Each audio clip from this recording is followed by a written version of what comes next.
sebagai pembicara nomor 2. Aku pembicara nomor 3, nama aku Debra Margareta. Saya sebagai pembicara keempat, nama saya Firman Syahnugrah. Dan saya Siti Jatusinta sebagai editor. Saya Keisha Arsinta sebagai kameramen. Dan kali ini kita akan menjelaskan tentang kerajaan-kerajaan Hindu Buddha yang ada di Indonesia. Yeay! Saya akan menjelaskan tentang kerajaan Hindu Buddha di Indonesia. Pengaruh agama Hindu mencapai Nusantara diperkirakan sejak abad ke-1. Perkembangan pesat agama Hindu diikuti dengan berdirinya banyak kerajaan bercorak Hindu saat itu. Beberapa kerajaan yang berdiri sekitar abad ke-4 yaitu Kerajaan Kutai Martapura di Kalimantan Timur, Kerajaan Tarumanegara di Jawa Barat, Kerajaan Kalingga di pantai utara Jawa Tengah, dan Kerajaan Bedaluhu di Gianyar.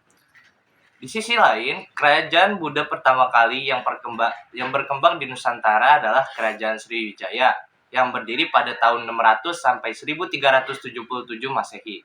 Berikut penjelasan dari beberapa kerajaan Hindu Buddha yang pernah berdiri di Nusantara. Pertama, Kerajaan Kutai Martapura.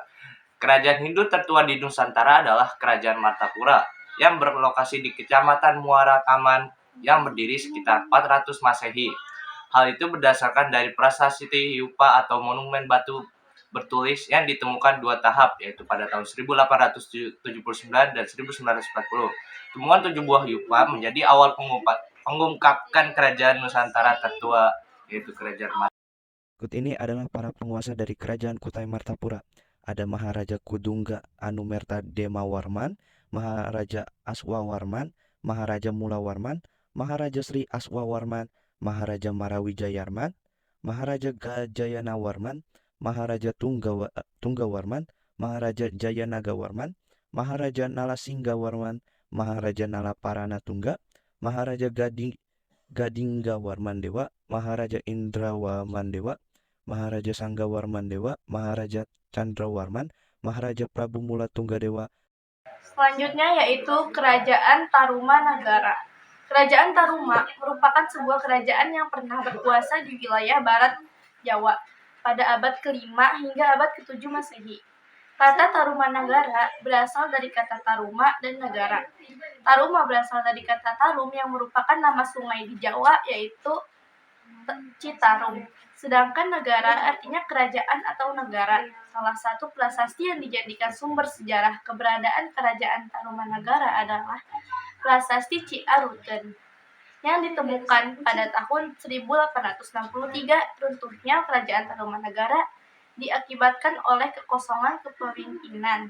Setelah wafatnya Raja Linggawarman, tidak ada penerus karena tidak memiliki putra.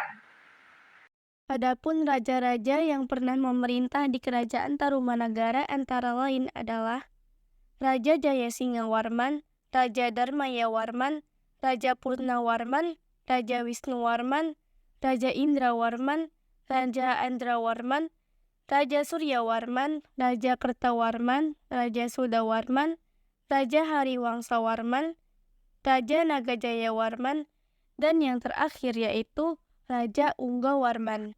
Sekarang saya akan menjelaskan tentang Kerajaan Kalingga. Kerajaan Kalingga adalah kerajaan bercorak Hindu dan Buddha yang berada di Jawa Tengah sekitar abad ke-6 Masehi.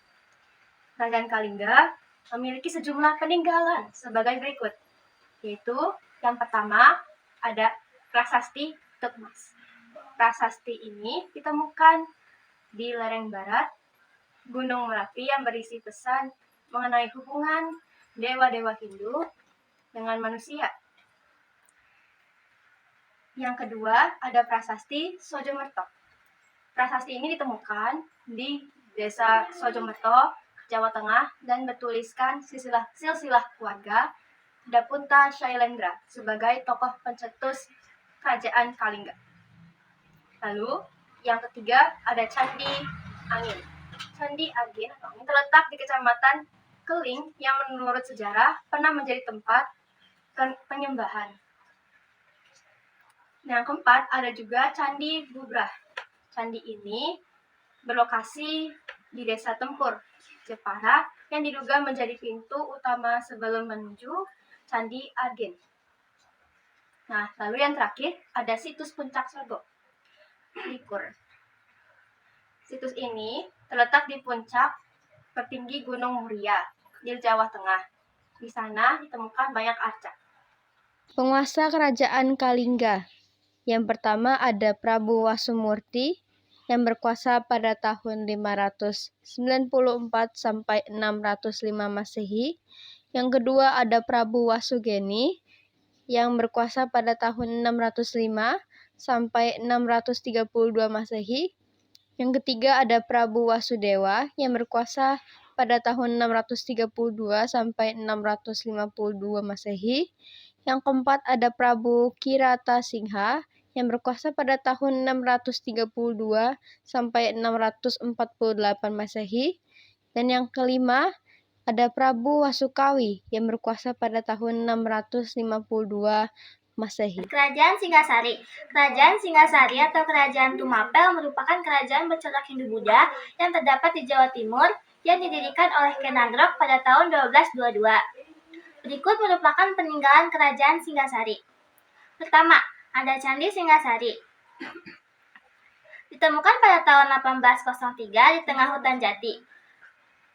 Candi ini juga menyimpan sebagian Nabu Raja Singasari terakhir, Kartanegara. Kedua, ada Candi Jawi. Dibangun sekitar abad ke-13, berada di kaki Gunung Welirang, Jawa Timur. Candi ini adalah tempat penyimpanan Nabu Raja terakhir Singasari. 3. Ada Prasasti Gondang. 4. Ada Prasasti Singasari atau Prasasti Gajah Mada. Prasasti ini ditemukan di sebelah utara Candi Singosari, Malang, Jawa Timur pada 1904. Raja yang memimpin Kerajaan Singasari terdiri dari Raja Ken Arok yang memimpin pada tahun 1222 hingga 1227 Masehi. Kedua ada Raja Anusapati yang memimpin pada tahun 1227 hingga 1248 Masehi. Ketiga, ada Raja Tohjaya yang hanya memimpin pada tahun 1248 Masehi. Keempat, ada Raja Wisnuwardhana yang memimpin dari tahun 1248 hingga 1272 Masehi. Kelima, ada Raja Kartanegara yaitu raja terakhir yang hanya memimpin pada tahun 1272 sampai 1292 Masehi. Keruntuhan Kerajaan Singasari ditandai dengan kematian Kartanegara yang merupakan raja terakhir yang disebabkan oleh serangan Jayakatwang pada tahun 1292. Setelah kematian Kartanegara, beberapa daerah Singasari mulai melepaskan diri. Saya akan menjelaskan tentang Kerajaan Sriwijaya. Sriwijaya merupakan kerajaan Buddha bercorak maritim yang mengontrol perdagangan di jalur utama Selat Malaka. Kerajaan Sriwijaya mulai berkembang di Nusantara pada paruh abad ke-7 Masehi. Beberapa peninggalan Kerajaan Sriwijaya sebagai berikut. Yang pertama yaitu ada Prasasti Kedukan. Ditemukan di sekitar Sungai Batang, Kedukan Bukit, Kota Palembang. Prasasti ini memiliki ukiran angka 860 M. Diketahui isi pesannya tentang Dapunta yang pergi menaiki perahu dan menceritakan kemenangan Kerajaan Sriwijaya. Yang kedua yaitu Prasasti Kota Kapur.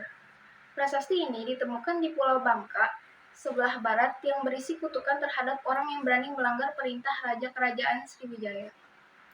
Yang ketiga yaitu ada Prasasti Telaga Balu.